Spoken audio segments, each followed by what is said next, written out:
5 साल बाद ईरान में पेट्रोल महंगा हो गया है। सवाल यह है कि क्या फिर से ईरान में खून खराबे वाले प्रदर्शन होने वाले हैं या फिर सिचुएशन को मैनेज कर लिया जाएगा। ये बस एक एनालिसिस है। देखिए, ईरान ने 5 साल बाद पेट्रोल की कीमतें बढ़ाई हैं। 5 साल बाद तमाम कंट्रीज में आए दिन हर महीने बढ़ती हैं, सालों में बढ़ती हैं, लेकिन ईरान ने 5 साल बाद पेट्रोल की कीमतें बढ़ा दी हैं। और 5 साल बाद जब ये डेवलपमेंट नया सामने आया है तो अब कयासों का बाजार भी गर्म हो गया है। नई मूल्य प्रणाली की अगर बात करें तो उसमें शुरुआती 60 लीटर 15,000 रियाल और इसके बाद 50,000 रियाल प्रति लीटर पर दिया जाएगा। ईरान में बढ़े हुए फ्यूल प्राइसेस को लेकर पहले भी हिंसक प्रदर्शन हो चुके हैं और इसीलिए अब जब 5 साल बाद पेट्रोल के प्राइसेस में राइज आया है, बढ़ोतरी देखी गई है, तो सवाल इस बात को लेकर उठ रहे हैं कि कहीं फिर से हिंसा की आग में तो नहीं ईरान जल उठेगा, क्योंकि फ्यूल प्राइसेस बढ़े हैं। पहले भी हिंसक प्रदर्शन हुए हैं, वायलेंट प्रोटेस्ट हुए हैं। ईरान में 2.5 करोड़ वाहन हैं, 2.5 करोड़ वहां पर व्हीकल्स हैं और ये दुनिया का सबसे बड़ा एनर्जी सब्सिडी देने वाला देश है।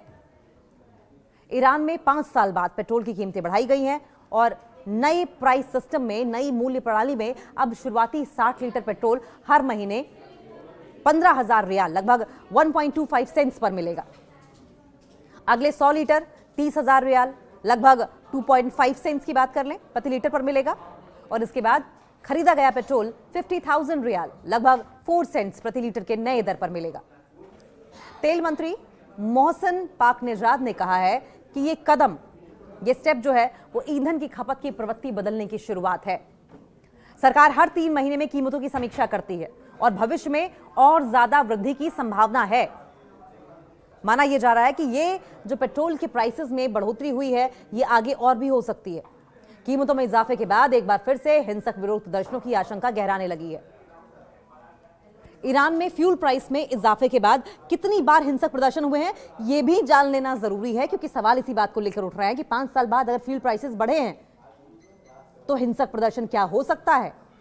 क्या ऐसा इतिहास ईरान का रहा है? 1964 का जिक्र करेंगे। पेट्रोल की बढ़ी कीमतों पर प्रदर्शन लगातार हो रहे हैं। ईरान में सस्ता पेट्रोल पीढ़ियों से जनता का अधिकार मानी जाती रही है। एनर्जी के लिहाज से अगर देखा जाए तो ईरान सबसे ज्यादा सब्सिडी देने वाला देश है और ऐसे में सस्ता पेट्रोल पीढ़ियों से, जनरेशन से आवाम का राइट मानी जाती है कि कम से कम पेट्रोल और एनर्जी के जो तमाम मीडियम हैं वो वहां की जनता को सब्सिडाइज्ड मिले, सस्ते रेटों पर मिले। 1964 में गैसोलीन की कीमत बढ़ने पर प्रदर्शन हुए थे। 1964 में तब ईरान के शासक मोहम्मद रजा पहलवी को हड़ताल कर रहे टैक्सी चालकों की जगह सड़कों पर सैन्य वाहन उतारने पड़े।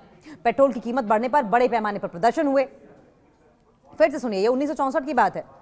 तब ईरान के शासक मोहम्मद रजा पहलवी को टैक्सी चालकों ने जिस तरीके से हड़ताल कर दी थी, सड़कों पर उनकी हड़ताल को खत्म करने के लिए मिलिट्री को सड़कों पर उतारना पड़ा था, जिससे कि टैक्सी चालक जो है वो अपनी हड़ताल खत्म कर दे। पेट्रोल कीमत बढ़ने पर बड़े पैमाने पर उस समय प्रदर्शन हुए थे 1964 में।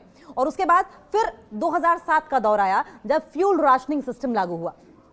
ईरान में पहली बार फ्यूल राशनिंग सिस्टम लागू किया गया था। उस वक्त आगजनी और हिंसा हुई थी जब ये फ्यूल राशनिंग सिस्टम लागू किया गया। फ्यूल राशनिंग सिस्टम वो सिस्टम है, वो व्यवस्था थी जिसमें सरकार हर शख्स को, हर व्यक्ति या वाहन को सीमित मात्रा में सस्ता या फिर सब्सिडी वाला ईंधन देता है। यानी कि लिमिट तय कर दी गई कि इससे ज्यादा सस्ता या सब्सिडी वाला ईंधन आपको नहीं दिया जाएगा। इसके ऊपर आप लेंगे तो आपको ज्यादा कीमत देनी होगी। तय सीमा से ज्यादा ईंधन लेने पर ज्यादा कीमत चुकानी पड़ती थी। 1964, फिर 2007 और उसके बाद फिर आया 2019 जब पेट्रोल या ईंधन के प्राइसेस को लेकर हिंसा देखने को मिली ईरान में। 2019 में पेट्रोल महंगा हुआ, हिंसक विरोध बढ़ गया। सरकार ने पेट्रोल की कीमतों को अचानक 50% तक बढ़ा दिया। 50% और 50% फ्यूल प्राइसेस बढ़ने के बाद ईरानी जनता का गुस्सा फूट पड़ा। ईरान के कई शहरों जैसे कि तेहरान, मशहद, अहवाज और सिरजान में विरोध प्रदर्शन हुए, जमकर प्रोटेस्ट हुए, जिसमें 300 से ज्यादा लोग मारे गए। सुरक्षा बलों ने 100 से ज्यादा शहरों और कस्बों में प्रदर्शनकारियों पर कार्रवाई की। कुछ गैस स्टेशन और बैंक जला दिए गए।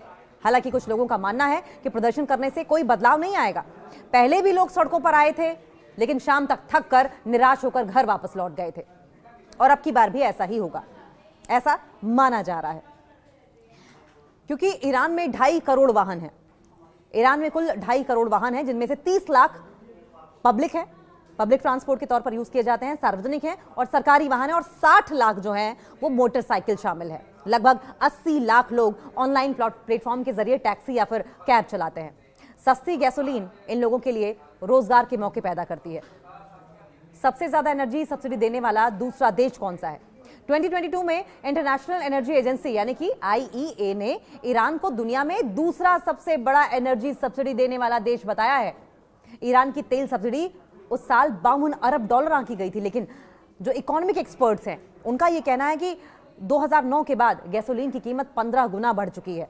2009 के बाद गैसोलीन की कीमतें 15 गुना बढ़ चुकी हैं।